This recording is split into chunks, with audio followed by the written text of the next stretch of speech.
Um, so the session is being recorded. Let me first introduce to you Rose Gabrielle Dillon. She's going to be an embedded tutor for this course. So she will be here Tuesday evenings, helping us get through the material in a more organized way. So I would like to invite Rose to say a few words about herself and how she will be assisting us. Rose, would you like to say something? Sure. Good evening. My name is Rose Dillon. As Professor Data mentioned, I am in the master's degree program. I've just taken this course. I took it last semester. I think this is one of the best courses that I've taken that actually made me feel like I'm actually a software or developer. And I feel like if you want to really be successful in the field, in terms of understanding how to approach problem, create creatively, and think about solutions, this is one of the classes you need to really pay attention to. Use all your skills. There's no perfect solution when it comes to designing code, but there's logical approaches to why things work the way they work, and understanding that and applying that will be extremely helpful. I guess my role in the class is really to support you. If you have a question, I may not give you a specific answer, but I may ask you different types of question or maybe suggest some recommendations for you to think about. And then you can go back to your code or go back to the problem that you're looking at and then see how you can approach it based on your experience. I'm just here to help. Thank you. Yeah, and you also have sessions from 4 to 6 on Tuesdays, right? On Tuesday, I have open drop in for you to come and ask questions. And then there's a whole tutoring center that people can schedule one on one appointments and meet with a tutor. You can come into drop in sessions on Saturday as well. Okay. Thank you. Thank you, Rose. It's wonderful to have her here. She has been a wonderful student, and she's very serious about the topic. So I'm really, really excited to have her here. Thank you. Now, for what I want to do in the first 30 or 40 minutes, whatever time it takes, is to first invite any questions that you might have. And after that, I want to focus on two topics which I think would help you most, because I have been getting a number of questions regarding the assignments, and I think there is one topic that I wanted to spend a little bit of time, because there are so many students who had some kind of issue or other with that. And then I want to also spend some time on Java FX, so that you can get started on your second project sometime this week. Although it is officially only on the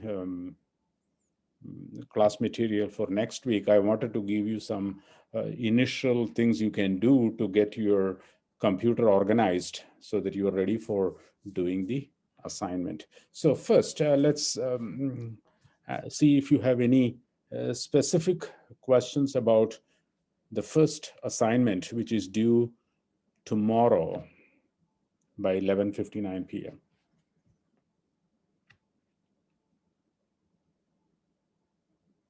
Yeah, I had a few questions about the driver class. Mm-hmm.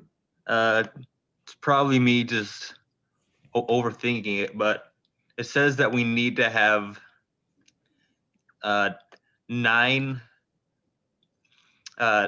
point objects made, and then 3 triangle objects. Correct. And then each each point object should be stored in exactly one triangle object. Correct. Because the thing is, if I want to use like all of the constructors of all the classes, then I'm gonna need to make more. So I'm wondering, is that just like at these 9 objects, or? If you want to create more point objects, that's fine. But I think you can actually stick to 9. What you can do is you can create the first triangle with all the 3 objects, all the 3 point objects passed as parameters. The second one, you can pass probably nothing, and then use set point 3 times. And then in the third time, you can, I think there is a third constructor with just 1 point, right? And you can use that constructor for creating the third triangle with the 7th point or whatever. I mean, we have already used up 6, right, with 2 triangles. So you can use the 7th, and then you get set point again a couple of times to, so you don't really need more than 9. Okay, that makes sense. Yeah, there was, you could also, let me embellish a little more regarding the driver class. Somebody asked if, how detailed the printouts should be, whether there should be some context, et cetera. And I said, as long as you exercise all the methods, I am fine. I don't really need to. I don't really need messages that say, "All right, this is what I have with this triangle," kind of contextual information. I don't really need all that. I want you to make sure for yourself that the program is working. That's my main goal. Okay, because I have my own test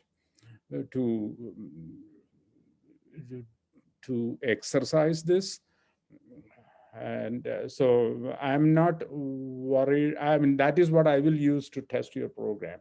That's why I'm insisting that all the methods and all the constructors be exactly as specified. Otherwise, my test will crash. I won't be able to compile. What I want every one of my students, it doesn't matter which class it is that they test their programs thoroughly. That is one of the prerequisites for a successful career in the IT industry. I mean, of course, we all make mistakes. I make, obviously, I make a number of them, and we may miss some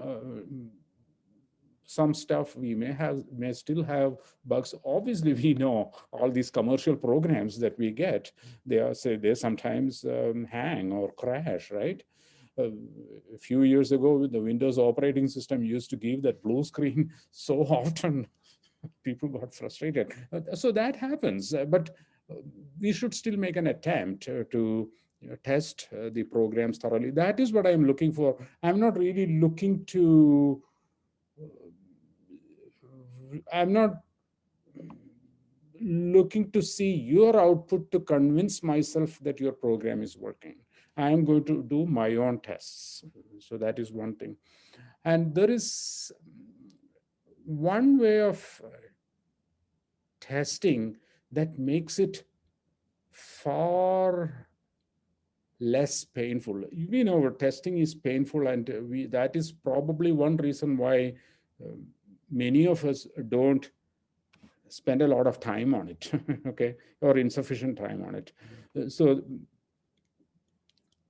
maybe I will spend, I wasn't planning to, but then when you asked about the driver program, it reminded me maybe I should spend a little bit of time on testing. We will cover that again at a later time when we talk about the first group project, but it doesn't hurt to talk about it tonight. Okay, now more questions on the assignment before I talk about all that. Jump in? Yes, sorry. Yeah, I think I have like 3 questions. Okay, You'll go ahead. forgive me. So when I use the source within Eclipse for, oh, am I quiet? I'm sorry, I couldn't. I'm not able to hear very well. Could you please repeat that?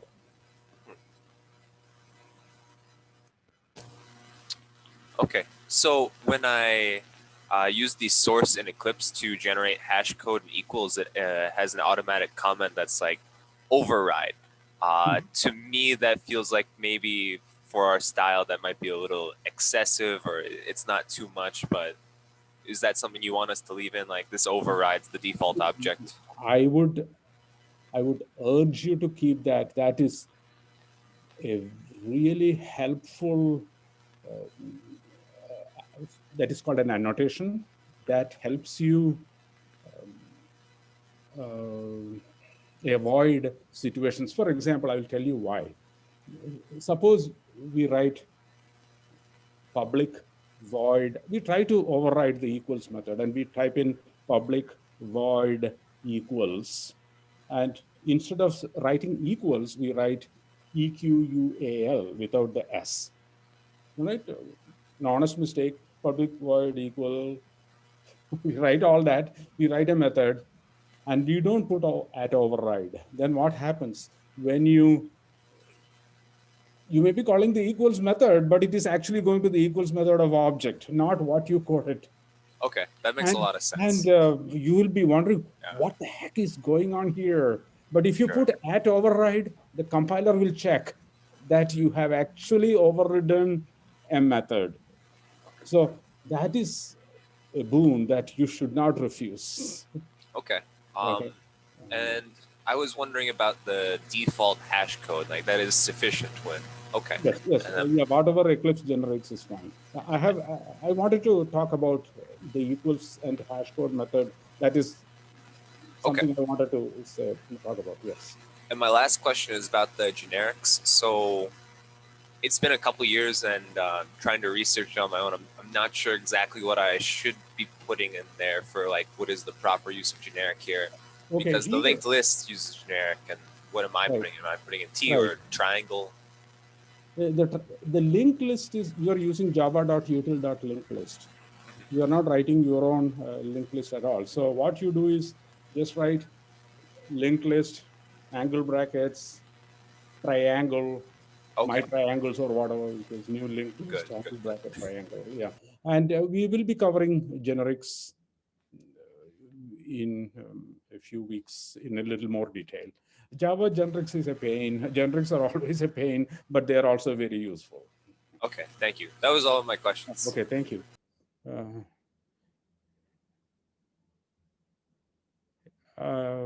More questions? Hi, Professor. Yeah. Can you hear me? A little feeble. I'm hard of hearing, so it may be Okay. only me. Let me turn it up one sec. Is that better? Better, definitely. Yeah, thank you. Okay. I was wondering if we could use unit tests like JUnit or something Oh for yeah, testing. you can do that. Yes. Will there be an issue with like dependencies, like when we submit the code?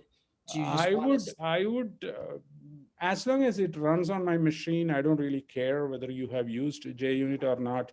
So you must make sure that it runs on somebody else's machine. So you should, or the other option is to submit it without the JUnit part of it.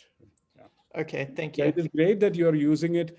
I have used JUnit in the past, but a few years ago, I decided that I'm not going to use it anymore because it uses a feature that I want to, that I decided I will talk about a few minutes ago, and it forces me to keep updating myself about the JUnit software. That is why I decided not to use it anymore. So I'm not up to speed on the current version of JUnit to say much more about that, but it is great that you're using it. But please make sure that it is going to run on somebody else's machine when you submit. Okay, thank you. Yeah, thanks. Anything else? Okay. If you don't have any more questions, let me talk about. I have planned to talk about two things, but I'm going to talk about three things in the next few minutes. So what I want to do first is talk about testing. So give me a second.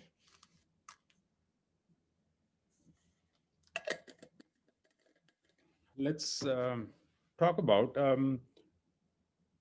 creating a reasonable test. How can you test painlessly? That is my first topic. So let me create a Java project. Oh, you can't see what I am doing, right? I better share my screen.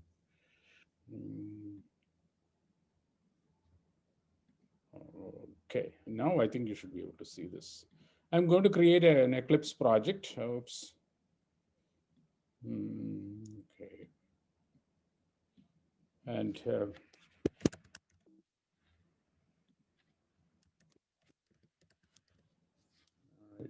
finish. And I'm not going to create a module. I don't understand modules that well even now, so I'm not going to create it.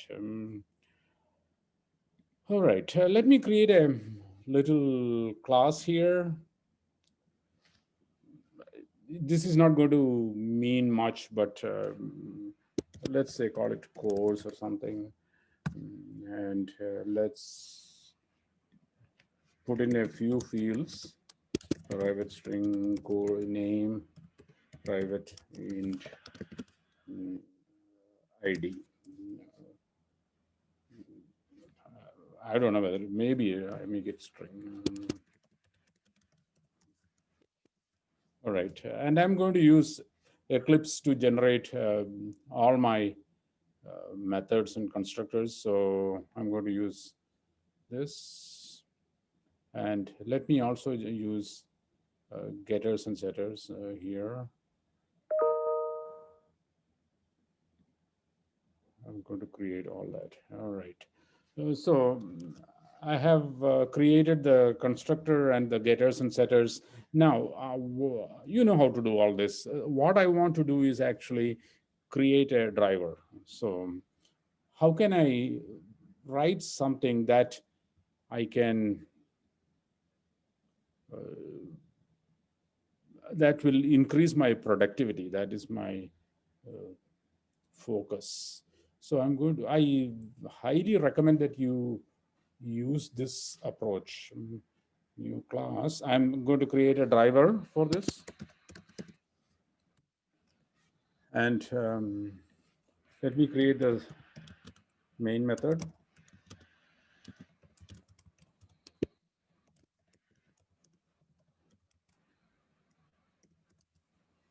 All right. What happened? Oh, all right. I have some syntax errors here.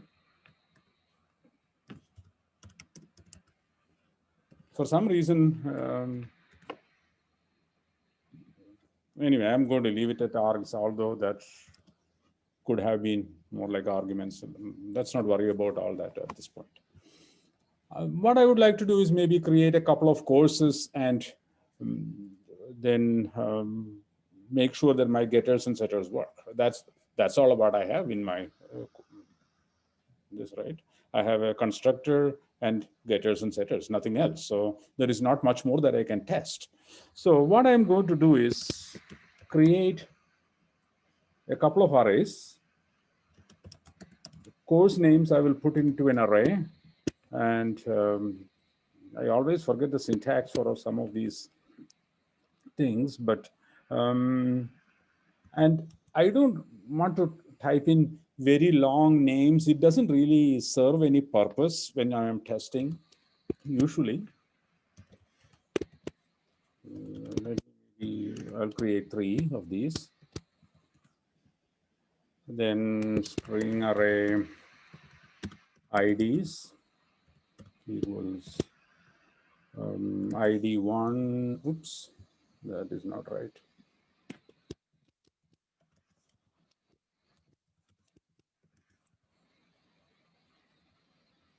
You may be wondering where I am headed here, but you'll see in a second. So I have two arrays. One is course names, the other one is for course IDs. And I'm going to have an array for courses.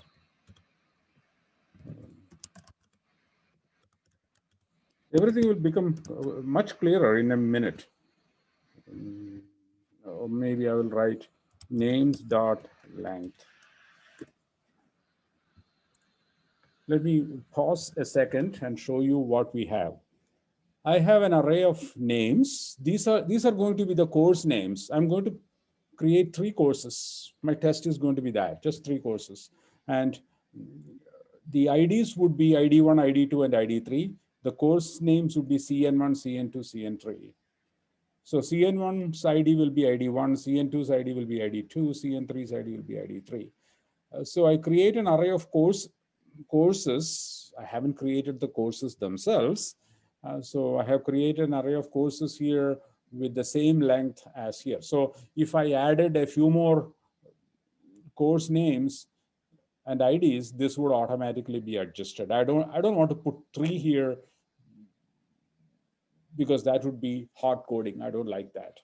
So now I'm going to create a loop to create the 3 courses. Index equals 0, index less than name, maybe courses.length, index plus plus, and I will create each course here, courses index equals new course names index comma oops IDs index.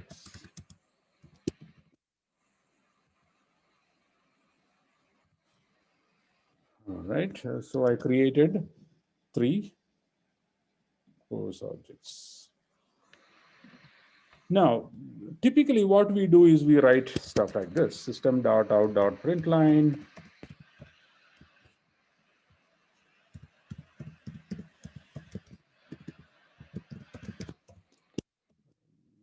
What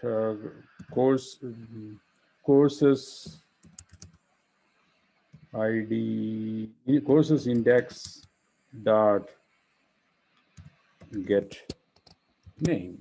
Oops, get name.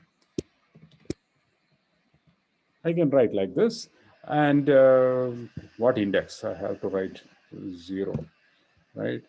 And I could write like this: system dot course 0 dot get ID. I can write stuff like this. Then I can get ID. What is wrong with that? I wonder. Maybe there is I misspelled something. You forgot the S. Oh, I think it is course ID. Yeah. Get course ID. Okay. So if I run this, I mean, I can run this and see, what happens. Okay, I see CN1 here. I need to go and check. Oh, first course has CN1, right? Second course, first course ID is ID1. Oh, they match. So I think, oh, my constructor is working, my getters are working. So you're kind of happy. But this is a pain in the neck. You have to keep matching the output and what you have supplied. This is not very pleasant. If you make changes to your class, suppose you make changes to this and you run this again, you have to again check. If you have bugs, you have to do this matching yourself every time. That is where something like JUnit would help. But even without JUnit, you can do all that thing in a much more automated way. I will show you how. Instead of doing this, what I will do is for int index equals 0, index less than courses dot length, index plus plus. I'm going to test test my getters in this loop. How do I do that?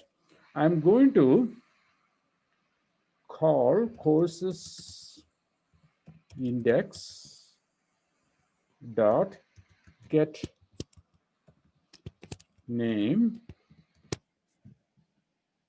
and I will call the equals method, which I haven't coded yet. I will code that in a second, okay? Oh, actually, that is coded. That is actually, I'm using the string equals. So I take back what I said. I am getting the course name, and it should be equal to what? Anybody? The name. Name. Array, or, The name, the row. names at that index, right? Very good. So I need to check the names at that index. I could print this value.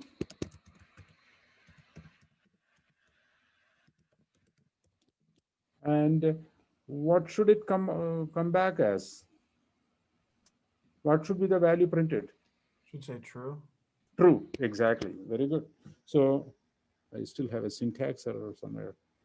Maybe let me take a look.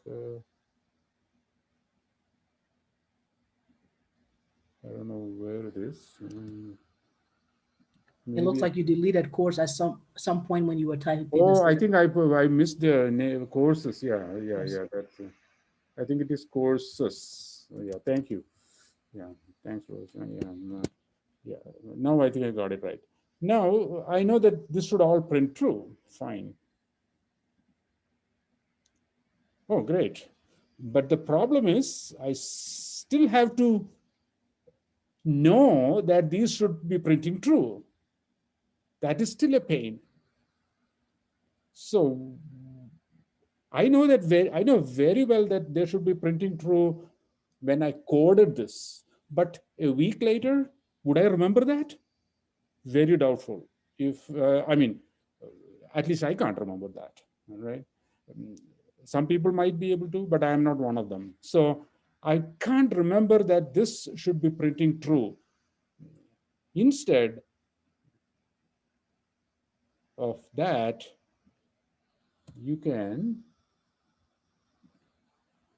get rid of that print line, get rid of this system.out.print lines, which don't really.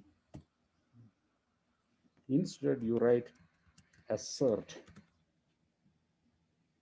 So let's see what happens now. What this means is, as Java reaches this point, we are telling the Java virtual machine, make sure that this is indeed true. I know that this should be true as I am coding my driver. I know that at this point, whatever that time is, 6:30 p.m. on Tuesday, January 19th, I know that this should be true, and I said assert. I can forget about it immediately after I coded that, because I have shifted the responsibility to Java virtual machine for ensuring the correctness of this. If it is not correct, it is going to crash,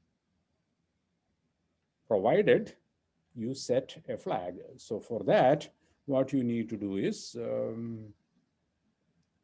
you need to go here to the driver class, driver.java, click on run as, click on run configurations, and you see a lot of run configurations I have created here. You need to create a new run configuration, and this is the run configuration. I suppose you can rename this if you want, or maybe not, I don't know. I have never tried renaming. I'm wondering whether it may be possible. And in the arguments, click on arguments. Here you click minus and type in EA for enable assertions. Apply it and run. Now, where is the, I can't see. Professor, can I interrupt a moment? I apologize. Yeah, sure. So just because it's my way of thinking, if I'm on a Unix box and I'm going to be running a class file directly, would that just be that dash EA would be something I would pass as a parameter to the binary? Yeah, right. You would be typing in, I suppose, Java driver, right? Yeah. Instead of that, you would be typing Java minus EA driver. Okay, thank you very much. Yeah, okay, no problem. And I think I need to get my console.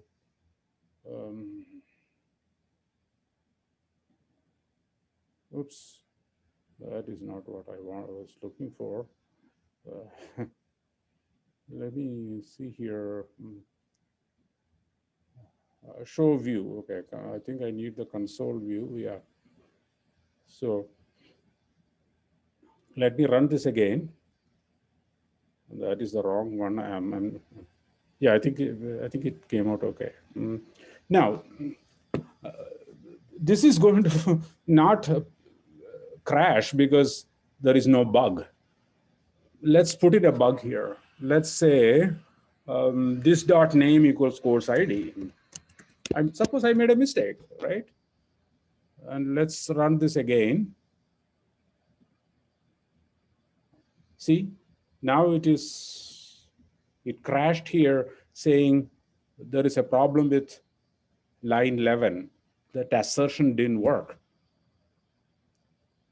Now I can use this test anytime I want without remembering whether this should have been true or false or what the course names are. And if there is a bug, it will crash. Then I need to look at this line and then I say, okay, maybe the getter isn't right, or maybe the constructor isn't right, or maybe something else went wrong. I don't know. I don't know what that could be though, right? So I would encourage you to put these assertions in your program. It doesn't take any more time than writing system.out.println. The benefit is once you create these assertions in your test program, you don't have to check whether the output is correct or not, because you have already put in that thought at the time of test creation. You do that once and you reap the benefit in saved time for all successive tests. Because the first time you write a program, there would usually be bugs. But as you fix those bugs, you don't have to look at the output and check, oh, is this matching? Is that matching? Blah, blah, blah, blah. None of that. Of course, if you're checking the correctness of toString or something, maybe this won't be fine. If you're having very complicated things coming back, like an example would be a string, this may not be all that easy to use. But for the most part, this is perfect for testing. You will not be discouraged from testing because of that pain of matching, whether the console output is matching what you expected. You don't have to keep on toiling for all that, okay? So I would encourage you to do this. And when you finish, when you feel that this has passed all the tests, you need to just disable that assertion. So get rid of that minus EA in the run configuration. That's all you need to do. So this is a feature that you should always use for testing. There is simply no reason not to use this because it only saves your time. You don't take any more time at the time of coding, and it saves a lot of headaches at testing time, and you will get better results. Testing will be more enjoyable, and you will get better programs, you will get better scores, and you will be even more encouraged to use this, and it will save you a lot of time that you can use for something else. That is the first thing I wanted to talk about. We will talk about this again at the time of the first group project, when we assign that. Do you have any questions about this at this time? Okay, this next thing that I want to talk about is the equals method, because so many of you had questions about the equals method and hash code. So let's go here and generate the equals method. So here is the hash code and equals method. And let's say that two courses are equal if they have the same course ID. Then I will not worry about testing for the name, and I will generate that. Now, some people asked whether the hash code should simply be returning the ID. The idea of hash code is to produce a unique, to the extent possible, a unique number, even when the fields are different, possibly, so that it can be properly searched for when the object is put into a collection. Creating hash values is a very well-researched topic. I don't claim to be an expert at all in that. So I cannot vouch for the quality of this hash code generated by this, but it's a huge research area, but maybe it has died out because so many thousands of papers have been published in this field, because it is such an important topic, getting good hash values. It is also used in computer security when you send messages. Professor, are you saying that returning the ID does not meet the requirements for hash code in this case? Technically it meets, but I think it is not, maybe it is not a bad hash code for this particular project. But in general, if you rely, what you will have is the equals method will be based on a number of attributes, and then you need to do a computation based on all those attributes to get something that facilitates searching. So it is better to leave this code here without touching anything. That's what I'm saying. So while not a best practice on technicality, it might pass for this narrow case. It is okay for this case, but there is no reason for you to change this. That's what I'm saying. Yeah. Now, even more important, definitely more important by far, is the other issue. Some of you were asking, I need to compare the IDs, so I need a getter. The answer is you don't need a getter for that purpose. Look at this. We are getting an object here, right? And we want to compare the name field against, the course ID field against the course ID of another course object. So you have to compare two course objects, and they are equal if they have the same course ID. You don't need a getter for that.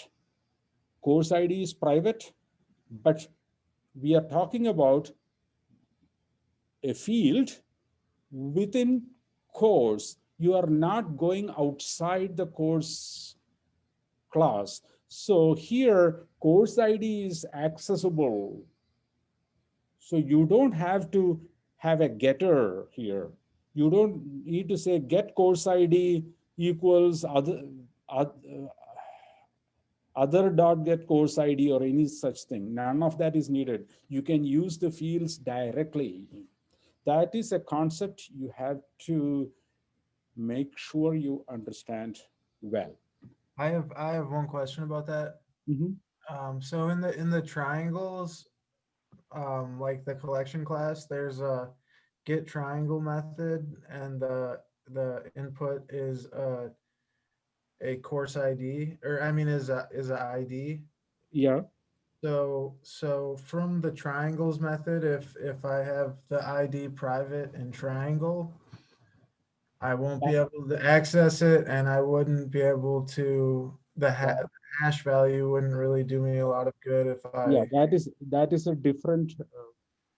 That I agree with you. There you need the getter. Okay. Yeah, but here within this class you don't need any getters. That's my point. Right. And another thing, maybe most of you are not confused about this. When you are comparing objects, you should use the equals method in general. Okay, and from the viewpoint of coding standards, you should change the name of this thing to object, and you should also put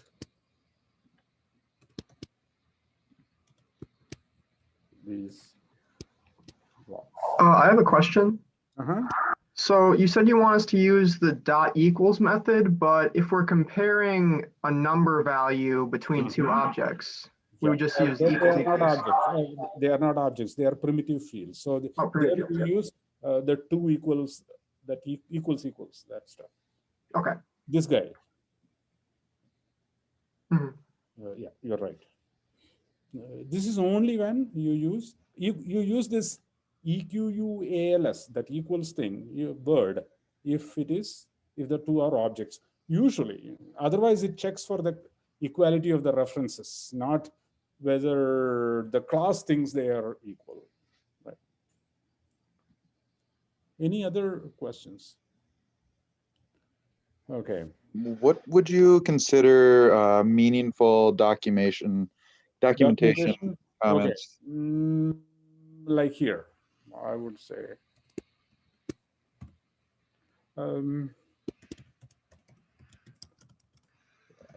Reasonable documentation, I would say, is this: constructs a code, maybe I'll put course object.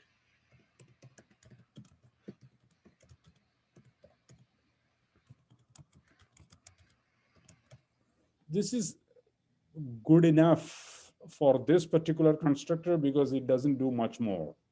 And then here I would write the name of the course and the ID of the course. Right, that would be quite reasonable. I don't put any documentation here because this is at override. And here I would write represents the college course, represent it only tracks the name and ID.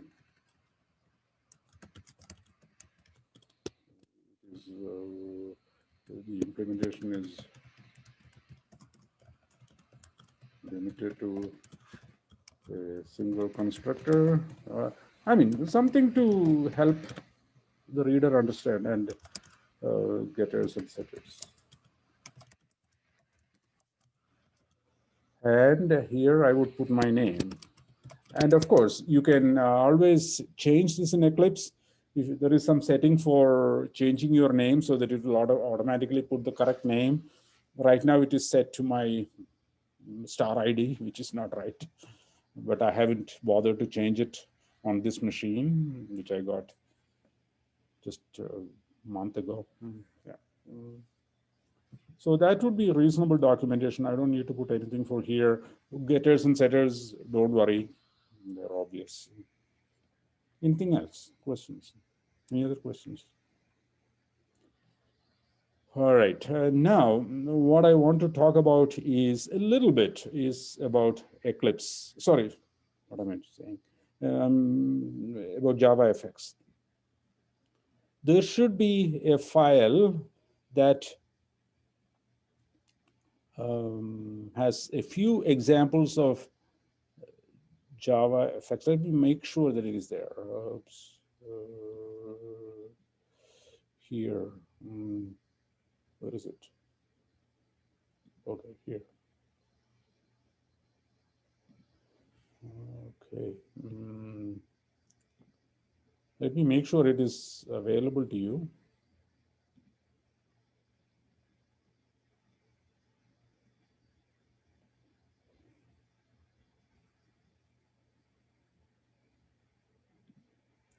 Yeah. Here. You should read this document. Okay. GUI basics. And it has some examples and their explanations. These are Java programs. And I think this particular example would be the most useful one for you to do your second programming assignment.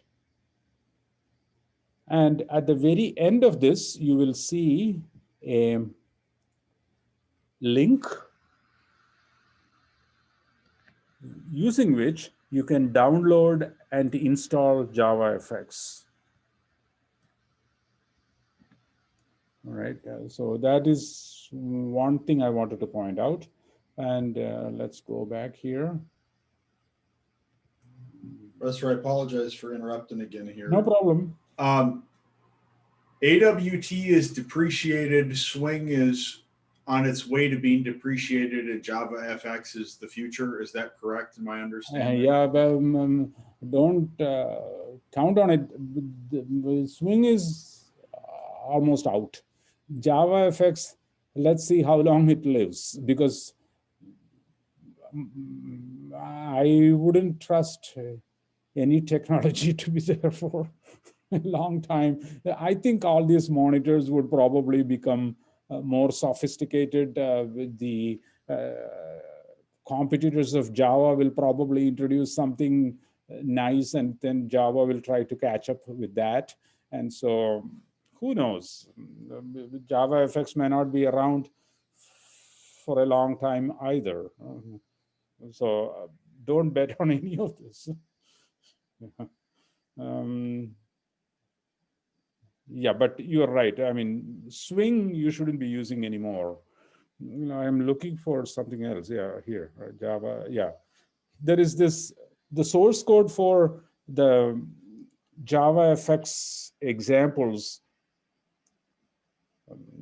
is here. The source code is here. So you can download this and open the project and get the Java projects. That will be Java project. I think it is just one project with a number of different programs, classes. Now, let me go ahead and say a few more things. To install JavaFX, I think you should start that business soon. You need to, there is a link in that document you can see, or you can Google it, JavaFX download or some such thing. Yeah, this one, open jfx.io, I think. And you need to go and see where the download is. I can't remember. Yeah, here.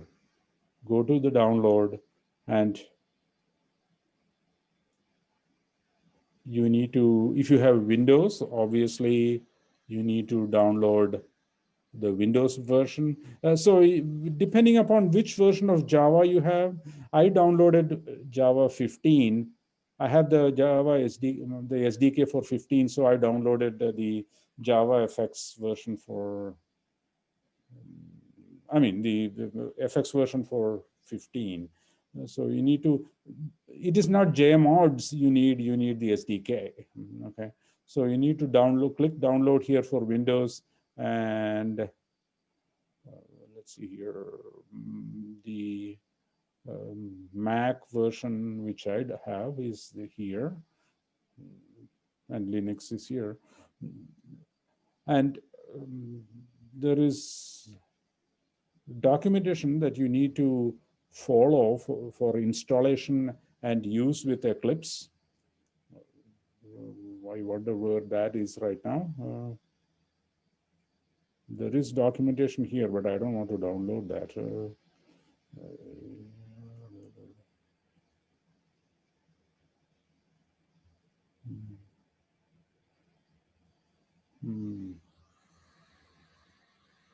Let me see, search for it. JavaFX.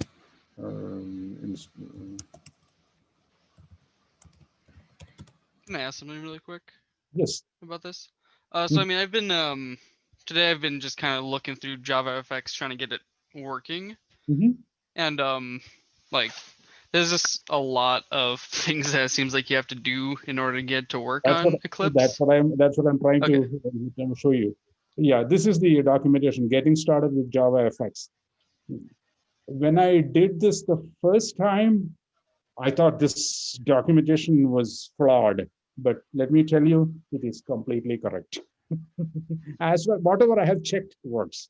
So the thing is, if you don't have faith in something, then you think it doesn't work, right?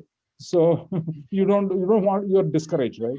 So here, what you should do is, if you're using Eclipse, click here, JavaFX and Eclipse, and follow the steps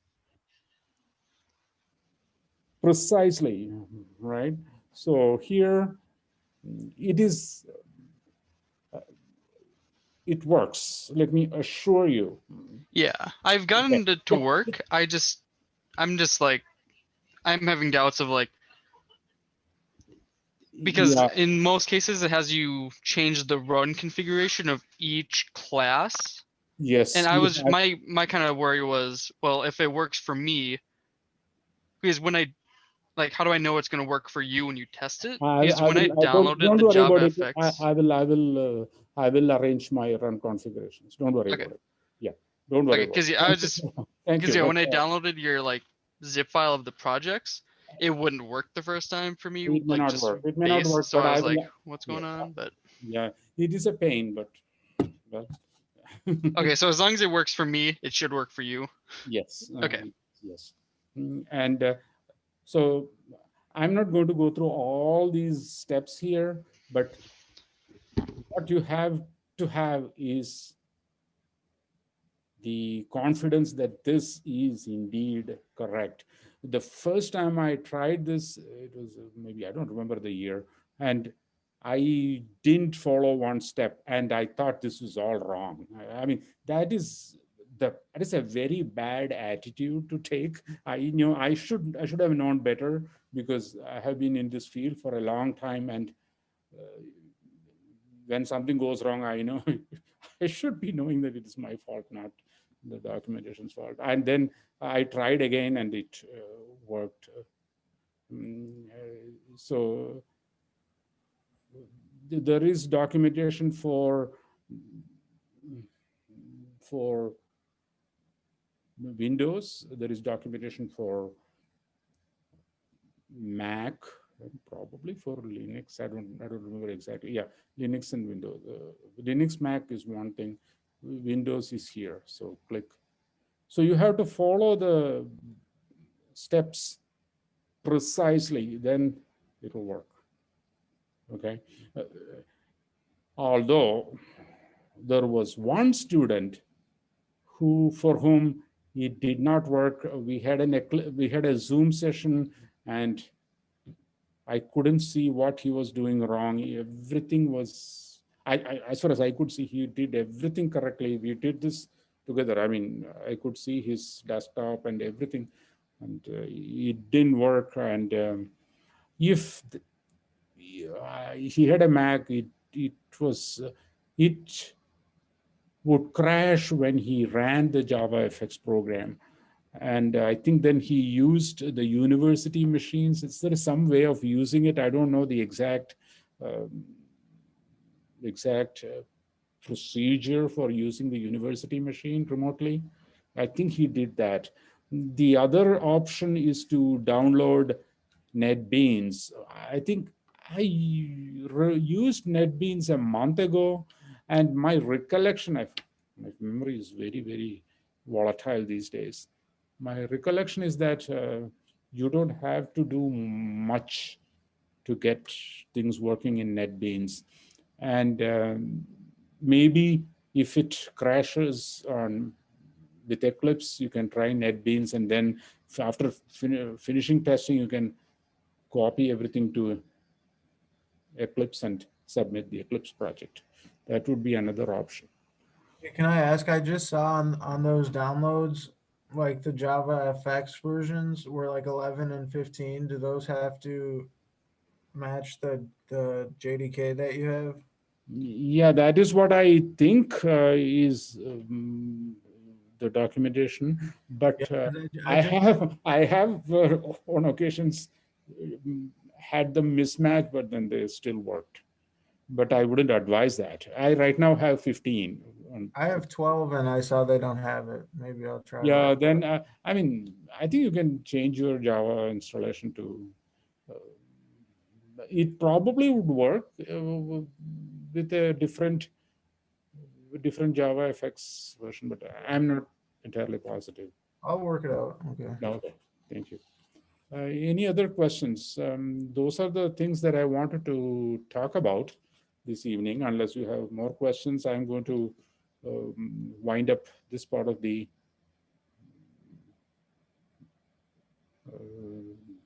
class session. Any questions? All right, let's do one thing. Let me stop recording and take the attendance, and then we will go with the usual class exercise business. The second assignment is out. You need to use the source code for the first assignment, the point and the triangle, but not the triangles class. And your task is to accept point values, x coordinates, y coordinates, etc., for 3 points, and then create and draw a triangle, then accept again, and keep going like that. So the handout is there. Take a look. And the first thing to do is to get JavaFX installed. It is the technology that is usually the pain, you know. You need to get that straightened out before attempting the program. So please try that at least tomorrow, right? If not tonight. Okay. Let me go ahead and stop recording.